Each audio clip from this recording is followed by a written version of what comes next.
ফুটন্ত গরম পানিতে ডিম দিয়ে সম্পূর্ণ নতুন এবং একেবারে অবাক করা একটা নাস্তার রেসিপি। হ্যালো এভরিওয়ান, আসসালামু আলাইকুম। আজকে আমি আপনাদেরকে ফুটন্ত গরম পানিতে ডিম দিয়ে খুবই মজার একটি নাস্তার রেসিপি করে দেখাবো।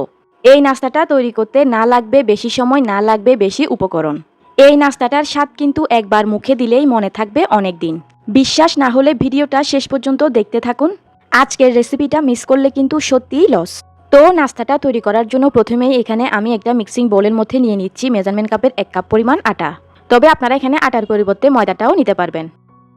এখন 1 কাপ পরিমাণ আটার সঙ্গে আমি দিয়ে দিচ্ছি হাফ চা চামচ পরিমাণ লবণ। এখন দিয়ে দিচ্ছি হাফ চা চামচ পরিমাণ বেকিং সোডা। তবে এই বেকিং সোডাটা হাতের কাছে না থাকলে না দিলেও চলবে। এবারে দিয়ে দিচ্ছি 1 টেবিল চামচ পরিমাণ সয়াবিন তেল। এবারে সবকিছুকে হাতের সাহায্যে খুব ভালো করে মেখে নিব। মেখে নেওয়া হয়ে গেলে এবারে আমি অল্প অল্প করে নর্মাল টেম্পারেচারের থাকা পানি দিয়ে আটার ডোটাকে তৈরি করে নিব। আমরা নর্মাল যেভাবে রুটি পরোটার জন্য ডো তৈরি করি এই ডোটাকেও ঠিক সেভাবে তৈরি করে নিতে হবে। অর্থাৎ ডোটা যেন খুব বেশি নরম বা খুব বেশি শক্ত না হয়ে যায় সে ব্যাপারে খেয়াল রাখতে হবে।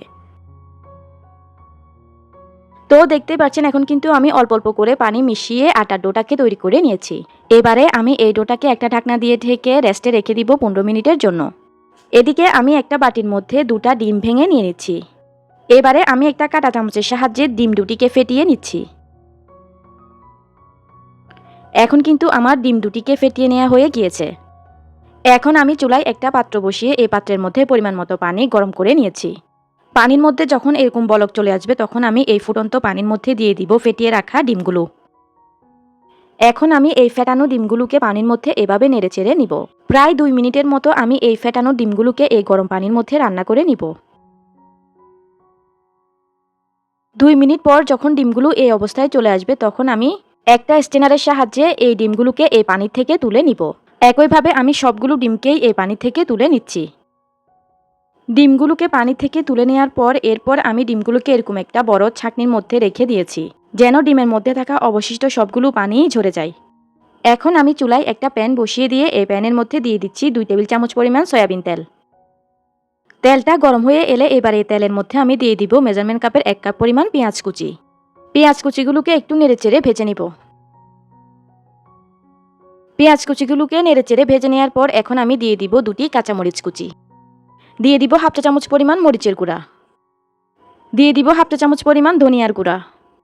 দিয়ে দিব হাফ চা চামচ বা স্বাদ অনুযায়ী লবণ। এখন দিয়ে দিব হাফ চা চামচ পরিমাণ হলুদের গুঁড়া। এবারে চুলার আঁচটাকে মিডিয়াম টু লো হিটে রেখে এই সব কিছুকে একটু নেড়েচেড়ে ভেজে নিব। এই পর্যায়ে চুলাটা বাড়ানো থাকলে কিন্তু মশলাগুলো পুড়ে যাবে। এবারে দিয়ে দিচ্ছি মেজারমেন্ট কাপের 1/3 কাপ পরিমাণ ক্যাপসিকাম কুচি। তবে এই ক্যাপসিকাম কুচিটা হাতের কাছে না থাকলে না দিলেও চলবে। এখন দিয়ে দিব আগে থেকে পানি ঝরিয়ে রাখা ডিমের ঝুড়িগুলো। এবারে দিয়ে দিব স্বাদ বাড়ানোর জন্য 1 প্যাকেট ম্যাজিক মশলা। এবারে সবার শেষে দিয়ে দিব 1 টেবিল চামচ পরিমাণ টমেটো সস। এবারে সবকিছুকে ভালোভাবে নেড়েচেড়ে মিডিয়াম টু লো আঁচে 3 মিনিটের মতো ভেজে নিতে হবে। তো 3 মিনিট পর কিন্তু এখন আমার এই ডিমের পুরটা ভেজে নেওয়া হয়ে গিয়েছে। এবারে এই ডিমের পুরটাকে আমি প্যান থেকে তুলে একটা বাটিতে নিয়ে নিচ্ছি। তো দেখতে পাচ্ছেন এখন কিন্তু আমি ডিমের পুরটাকে বাটিতে উঠিয়ে নিয়েছি। এখন আমি 15 মিনিট রেস্টে রেখে দেওয়া আটার ডোটাকে এবারে হাতের সাহায্যে আবারও খুব ভালো করে মেখে নিচ্ছি। এবারে এই ডোটাকে আমি 3টা ভাগে ভাগ করে নিয়ে 3টা লেচি কেটে নিলাম। এবারে এখান থেকে একটি লেচি নিয়ে আমি পিঁড়ির মধ্যে সামান্য আটা ছিটিয়ে দিয়ে একটা রুটি বেলে নিব। এই রুটিটা কিন্তু বেশি মোটাও হবে না আবার বেশি পাতলাও হবে না, অর্থাৎ মাঝামাঝি পুরুত্ব রেখেই এই রুটিটাকে বেলে নিতে হবে।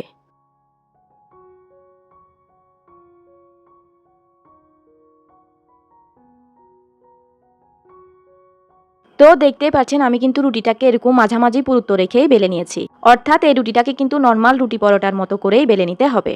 এবারে আমি এই রুটির মাঝখানে বেশি পরিমাণ করে ডিমের পুর দিয়ে দিব। এই ডিমের পুর কিন্তু কম দিলে ভালো লাগবে না, তাই ডিমের পুরটাকে বেশি পরিমাণে দিয়ে দিতে হবে। এবারে রুটির একটা সাইডকে এভাবে ধরে আমি রুটিটাকে এভাবে ফোল্ড করে নিলাম। এরপর আঙ্গুলের সাহায্যে আমি রুটির দুনো পাশকে এভাবে চেপে নিব। এতে করে রুটিটা ভেজে নেওয়ার সময় আর খুলে আসবে না। এবারে আমি একটা কাঁটা চামচের সাহায্যে রুটির দোনো সাইডকে এভাবে একটু চেপে চেপে ডিজাইন করে নিব। তো দেখতেই পাচ্ছেন এখন কিন্তু আমার একটি নাস্তা তৈরি হয়ে গিয়েছে। একইভাবে আমি বাকি আরও দুটি নাস্তাকেও বানিয়ে নিব। এবারে এই নাস্তাগুলোকে ভেজে নেওয়ার জন্য চুলায় একটা প্যান বসিয়ে এই প্যানের মধ্যে কিছুটা সয়াবিন তেল দিয়ে আমি তেলটাকে এভাবে ব্রাশ করে নিচ্ছি। তবে আপনারা চাইলে এখানে তেলের পরিবর্তে ঘিটাও দিতে পারবেন। চুলার আঁচটাকে কিন্তু এ পর্যায়ে অবশ্যই মিডিয়াম টু লো হিটে রাখতে হবে। এবারে আমি বানিয়ে রাখা নাস্তার থেকে দুটি নাস্তা আমি এই তেল ব্রাশ করে নেওয়া প্যানের মধ্যে দিয়ে দিব। নাস্তাগুলোর উপরের সাইডেও আমি এরকম করে তেল ব্রাশ করে নিচ্ছি। কিছুক্ষণ ভেজে নেওয়ার পরই দেখতেই পাচ্ছেন এখন কিন্তু নাস্তাটা অনেকটাই ফুলে গিয়েছে। এ পর্যায়ে আমি নাস্তাগুলোকে উল্টিয়ে দিচ্ছি। এবারে আমি নাস্তাগুলোর এই পাশটাতেও আবারও কিছুটা তেল ব্রাশ করে নিচ্ছি।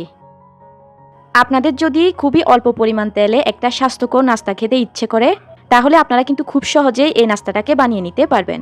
আমি নাস্তাটার মধ্যে কিন্তু অল্প পরিমাণে তেল ব্রাশ করে ভেজে নিচ্ছি। তবে আপনারা চাইলে নাস্তাটাকে কোনো রকম তেল ছাড়া ভেজে নিতে পারবেন। আমার আজকের এই সহজ নাস্তার রেসিপিটা যদি আপনাদের কাছে ভালো লেগে থাকে তাহলে কিন্তু অবশ্যই এই ভিডিওতে একটা লাইক দিয়ে দিবেন। ভিডিওটি অবশ্যই আপনাদের ফ্রেন্ডস অ্যান্ড ফ্যামিলির মাঝে বেশি বেশি শেয়ার করে দিবেন। তো দেখতেই পাচ্ছেন আমি কিন্তু নাস্তাগুলোকে মিডিয়াম টু লো হিটে রেখে এরকম সুন্দর একটা কালার হওয়া পর্যন্ত ভেজে নিয়েছি। এবারে এই নাস্তাগুলোকে আমি প্যান থেকে তুলে নিব। তৈরি হয়ে গেল দারুণ স্বাদের এবং স্বাস্থ্যকর ডিম পরোটার রেসিপি। অল্প তেলে ভাজা এই ডিম পরোটাটা কিন্তু খেতে ভীষণ মজা আর ভীষণ স্বাস্থ্যকর। আপনারা এই ডিম পরোটাটা একবার বাসায় না বানালে বুঝতেই পারবেন না যে এই পরোটাটা খেতে ঠিক কতটা মজার। বিকেলের নাস্তা কিংবা টিফিন যে কোনো কিছুর জন্যই এই নাস্তাটা একেবারে পারফেক্ট। ভিউয়ার্স, আমি আশা করছি আমার আজকের এই সহজ নাস্তার রেসিপি আপনাদের সবার কাছে বেশ ভালো লেগেছে।